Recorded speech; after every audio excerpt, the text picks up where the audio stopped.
ಪರಮಾತ್ಮನು ಹೇಳಿದ ಸ್ಥಾನವು ಇದೆಯಲ್ಲವೇ? ಆ ವಸುದೇವನು ಇಲ್ಲಿ ನನ್ನ ಜನ್ಮ ವೃತ್ತಾಂತವು ತಿಳಿಯುವುದೆಂದು ಹೇಳಿದನು. ಹೇ ಭಗವಾನ್ ಭಾಸ್ಕರ, ಆ ರಹಸ್ಯವನ್ನು ನೀನು ತಿಳಿದಿರುವೆ.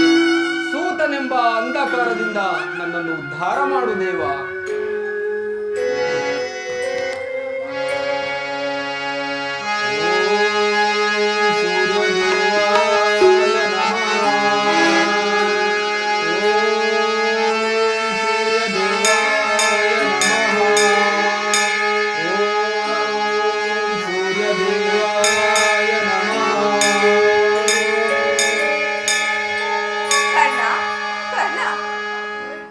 ಯಾರು ನನ್ನ ಏಕಾಗ್ರತೆಯನ್ನು ಭಂಗಪಡಿಸಿದ ಯಾರು ತಾಯಿ ನೀನು?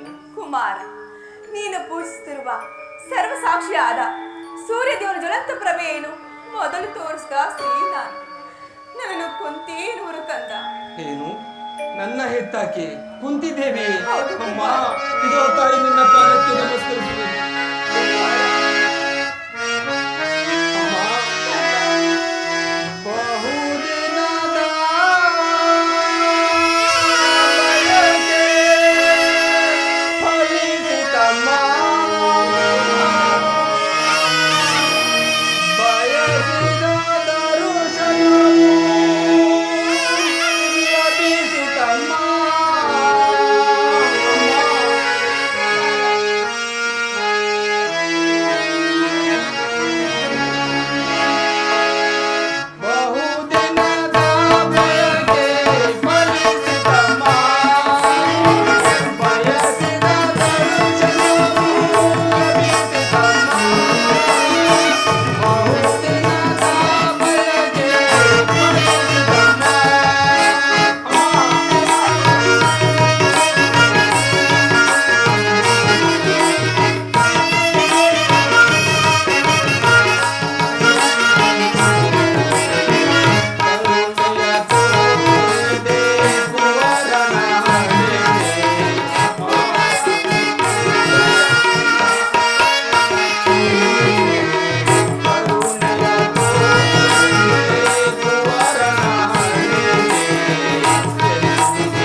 ಬಯಕೆ ಫಲಿಸಿದಮ್ಮ.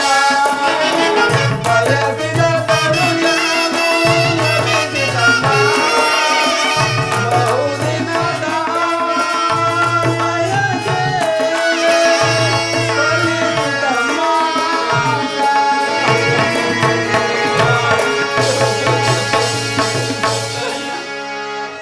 ಕೀರ್ತಿಶೀಲನಾಗು ಕಂದ, ಕೀರ್ತಿಶೀಲನಾಗು. ಅಮ್ಮ, ಎಂತಹ ಕೀರ್ತಿಯಮ್ಮ ನನ್ನದು. ಕುಮಾರ, ಹುಟ್ಟಿದ ಕೂಡಲೇ ಗಂಗಾ ನದಿಯಲ್ಲಿ ತೇಲಿ ಬಿಸಾಡಲು ನಾನು ಮಾಡಿದ ಅಪರಾಧವಾದರೂ ಏನು ತಾಯಿ? ಈ ಪಾಪಿಯ ದೇಹವನ್ನು ಅಲ್ಲಿರುವ ಜಲಚರಗಳು ಸಹ ತಿನ್ನದೆ ಹಾಗೆ ಬಿಟ್ಟು ಬಿಟ್ಟವಲ್ಲ ತಾಯಿ. ಕಾಡಿನಲ್ಲಿ ವಾಸ ಮಾಡುವ ಕ್ರೂರ ಮೃಗಗಳು ತಮ್ಮ ತಮ್ಮ ಮರಿಗಳನ್ನು ಎಷ್ಟೋ ಪ್ರೀತಿಯಿಂದ ಸಾಕಿಸಲು ಮನುಷ್ಯ ಮಾತ್ರನಾದ ನಾನು ನಿನಗೆ ಮಾಡಿದ ದ್ರೋಹವಾದ ಏನು ತಾಯಿ? ಅಮ್ಮ, ಈ ಪ್ರಪಂಚವೆಲ್ಲವೂ ನನ್ನನ್ನು ಕಂಡಾಗಲಿಲ್ಲ ಸೂತ, ನೀಚ, ಹೀನ ಕುಲದವನನ್ನು ಹೀಯಾಳಿಸುತ್ತಿರುವಾಗ ಇದೆಲ್ಲವನ್ನು ಒಂದೇ ಒಂದು ಮಾತಿನಿಂದ ಪರಿಹರಿಸಬಹುದಾಗಿದ್ದ ನೀನು ಏಕಮ್ಮ ಸುಮ್ಮನಾದೆ? ಹೇಳಮ್ಮ, ಹೇಳಮ್ಮ. ಹೋಗಲಿ ಬಿಡು, ನೀನು ನನ್ನ ಹೆತ್ತಾಕಿ, ದೈವಕ್ಕೆ ಸಮಾನಳು. ನಿನ್ನನ್ನು ದೂಷಿಸಿದರೆ ನಾನು ಪರಮಪಾಪಿಯಾಗುವೆನು. ಈಗಲಾದರೂ ಮಗನೆಂಬ ನೆನಪು ಬಂದಿತಲ್ಲ, ಕರುಣೆಯನ್ನು ತೋರಿದೆಯಲ್ಲ, ಈ ಉಪಕಾರದ ಭಾರವನ್ನು ನಾ ಹೇಗೆ ತೀರಿಸಲಿ ತಾಯಿ?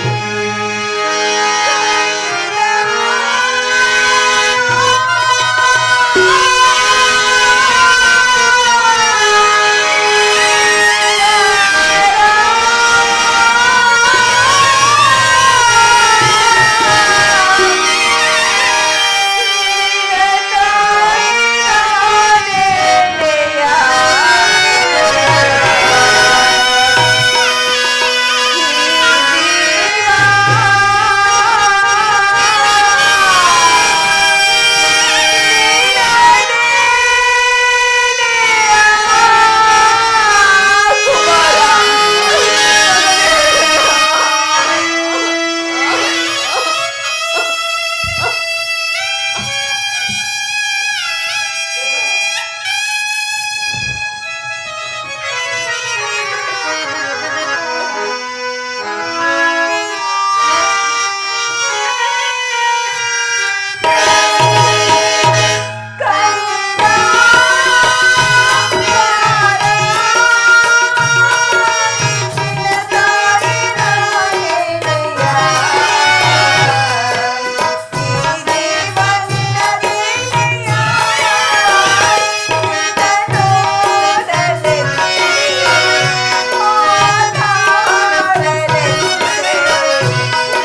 ನಾನೇ ಶ್ರೀಕೃಷ್ಣ ಪರಮಾತ್ಮನಿಂದ ನೀನು ನನ್ನ ಮಗನೆಂಬ ವಿಚಾರವನ್ನು ತಿಳಿದೆ ಕಂದ.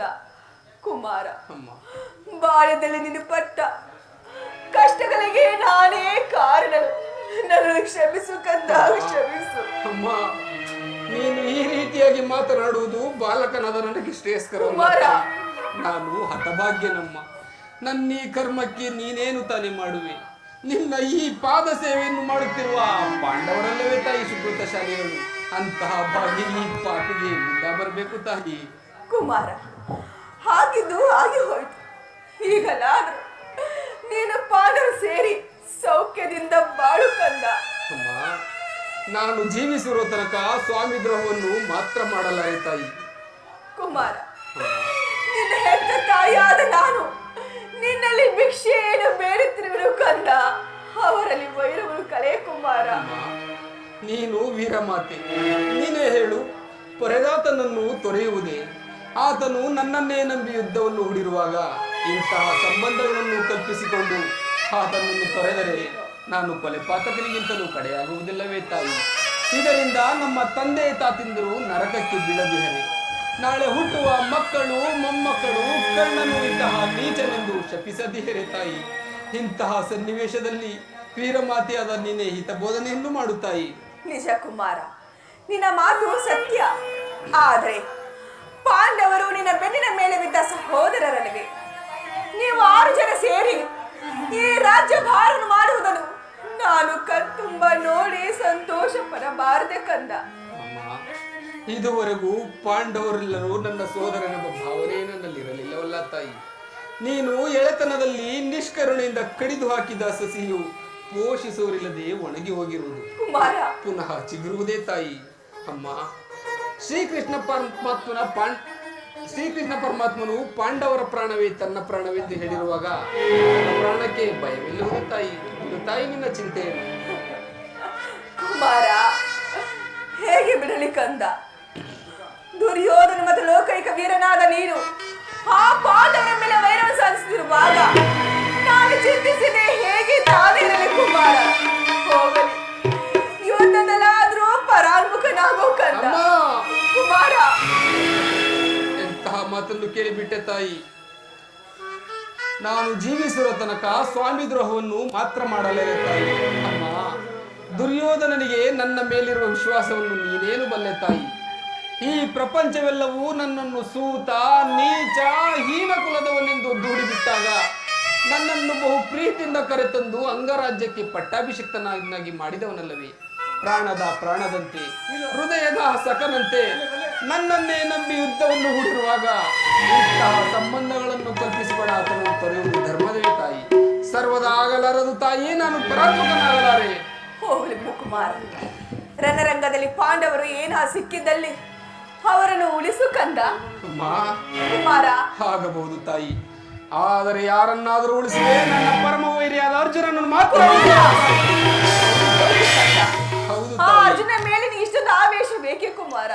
ಆತನೊಡನೆ ಯುದ್ಧ ಮಾಡುವುದನ್ನು ನನ್ನ ಸ್ವಾಮಿ ಕೌರವೇಶ್ವರನು ನೋಡಿ ಸಂತೋಷ ಪಟ್ಟರೆ ಆಗ ನನ್ನ ಜನ್ಮ ಸಾರ್ಥಕವಾಗುವುದು. ಅಮ್ಮ ಕುಮಾರ, ಈ ಪ್ರಪಂಚದಲ್ಲಿ ನಮ್ಮಿಬ್ಬರಲ್ಲಿ ಒಬ್ಬರಿಗೆ ಮಾತ್ರ ಸ್ಥಾನವಿರುವುದು. ನನ್ನಿಂದ ಅರ್ಜುನನೇ ಹತನಾಗಲಿ, ಅರ್ಜುನನಿಂದ ನಾನೇ ಹತನಾಗಲಿ. ನಿನಗೆ 5 ಮಕ್ಕಳು, ಉಳಿಯವರಲ್ಲ. ಚಿಂತಿಸಬೇಡ ತಾಯಿ. ಹೋಗಲಿ ಬಿಡು ಕುಮಾರ. ಹೆಚ್ಚಿಗೆ ನಾನು ನಿನಗೆ ತೊಂದರೆ ಏನು ಪಡಿಸಲಾರೆ. ಆದ್ರೆ ನನಗೊಂದು ಮಾತನಾದರೂ ನಡೆಸಿಕೊಡಬೇಕಂದ. ಅದೇನೆಂದು ಹೇಳುತ್ತಾಯಿ? ಕುಮಾರ, ಸತ್ಯವಾಗಿ ಕೊಡಬೇಕಂದ. ಈ ಕರ್ಣನು ನಿನ್ನ ಮಾತನ್ನು ನಡೆಸಿಕೊಡಲಾರದ ಕಡುಪಾಪಿ ಎಂದು ಭಾವಿಸಿರುವೆ ತಾಯಿ. ಅಮ್ಮ, ಮಗನಿವನು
ನಾಳಿನ ಯುದ್ಧದಲ್ಲಿ ನಾಳಿನ ಯುದ್ಧದಲ್ಲಿ ಕುಮಾರ, ನಾಳಿನ ಯುದ್ಧದಲ್ಲಿ ಹೇಳಮ್ಮ. ಕುಮಾರ, ನಾಳಿನ ಯುದ್ಧದಲ್ಲಿ ತೊಟ್ಟ ಬಾಣವನ್ನು ಪುನಃ ಎಂತ ಮಾತನ್ನು ಕೇಳಿಬಿಟ್ಟೆ ತಾಯಿ.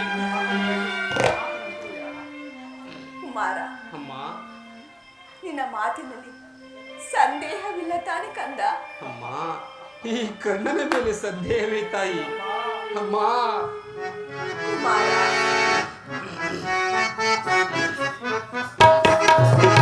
ಸಂದೇಹವ ಬಿಡುವ ಈ ಕರ್ಣನ ಮಾತನ್ನು ಕೇಳಮ್ಮ. ಸಂದೇಹವ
ಅಷ್ಟದಿಕ್ಪಾಲಕರೇ, ಸೂರ್ಯ ಚಂದ್ರಾದಿಗಳೇ, ಮನೋಮುನಿಗಳೇ, ನನ್ನ ಸ್ವಾಮಿ ಗೌರವೇಶ್ವರನನ್ನು ನೀವೇ ಕಾಪಾಡಬೇಕು. ಇಂದ್ರನು ಮೋಸದಿಂದ ನನ್ನ ವಜ್ರ ಕವಚವನ್ನು ಅಪಹರಿಸಿದನು. ಶ್ರೀಕೃಷ್ಣ ಪರಮಾತ್ಮನು ನನ್ನ ಜನ್ಮ ವೃತ್ತಾಂತವನ್ನು ತಿಳಿಸಿ ನನ್ನ ಧೈರ್ಯ ಸ್ಥೈರ್ಯವನ್ನೇ ಕಿತ್ತುಕೊಂಡನು. ಈಗ ನನ್ನ ಹೆತ್ತ ತಾಯಿಯಾದ ಕುಂತಿ ದೇವಿಯು ತೊಟ್ಟ ಬಾಣವನ್ನು ಪುನಃ ತೊಡಬೇಡವೆಂದು ಹೇಳಿ ವಾಗ್ದಾನ ಪಡೆದಳು. ಇರಲಿ, ಪ್ರಪಂಚ ದೈವ ಎಲ್ಲವೂ ಸಂಚು ಮಾಡುತ್ತಿರುವುದು. ಮಾಡಲಿ, ಪೌರುಷವಿರ ತನಕ ಹೋರಾಡಿ ನನ್ನ ಸ್ವಾಮಿಗಾಗಿಯೇ ಮಡಿಯುವೆನು. ಉಳಿದದ್ದು ದೈವ ಇಚ್ಛೆ. ಅಮ್ಮ, ಅಮ್ಮ, ಶ್ರೀಕೃಷ್ಣನ ಕುಟಿಲೋಪಾಯವು ಫಲಿಸಿತು. ಇನ್ನು ನಮಗೆ ಯುದ್ಧದಲ್ಲಿ ಜಯವಿಲ್ಲ ತಾಯಿ. ನಿಮ್ಮ ಸಂತೋಷವಿದ್ದಂತಾಗಲಿ. ಹೋಗಿ ಬಾ ತಾಯಿ, ಹೋಗಿ. ಅಮ್ಮ, ಅಮ್ಮ, ಸ್ವಲ್ಪ ನಿಲ್ಲು. ಅಮ್ಮ, ಹೌದು ತಾಯಿ, ಹೆತ್ತ ತಾಯಿಯ ಪ್ರಥಮ ದರ್ಶನವು ಇಂದಾಯಿತು. ಪುನಃ ನಿನ್ನನ್ನು ನೋಡುವ ಭಾಗ್ಯ ಲಭಿಸುವುದೋ ಇಲ್ಲವೋ, ಕಡೆಯದಾಗಿ ನನ್ನದೊಂದು ಮಾತನ್ನು ನಡೆಸಿಕೊಡುವೆಯಾ ತಾಯಿ? ಅದೇನ್ ಹೇಳು ಕುಮಾರ. ಅಮ್ಮ, ಶ್ರೀಕೃಷ್ಣನ ಪಾದ ಸಾಕ್ಷಿಯಾಗಿ ನಾನು ನಡೆಸಿಕೊಡ್ಬೇಕಂದ. ಅಮ್ಮ, ಈ ಯುದ್ಧವು ಮುಗಿಯುವ ತನಕ ನಾನು ನಿನ್ನ ಮಗನೆಂಬ ವಿಚಾರವನ್ನು ಯಾರೆಲ್ಲಿಯೂ ಹೇಳಬೇಡ ತಾಯಿ.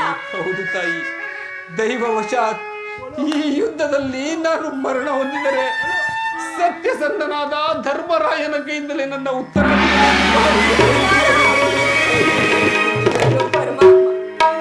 ದೈವವೇ, ಇಂತಹ ಸಂಕಟದಿಂದ ಈ ಸಾಮ್ರಾಜ್ಯವೇ ಉಳಿಯುವುದಾದರೆ ಅಂತಹ ಸಾಮ್ರಾಜ್ಯವೇ ಇಲ್ಲದಂತೆ ನಾಶವಾಗಿ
ಬೆಳೆದವರು ಬದುಕಿದ್ದು ವ್ಯರ್ಥ. ಹೇ ವಿಧಿಯೇ, ಹೇ ವಿಧಿಯೇ.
ಆಡಿಸಿ ಅವ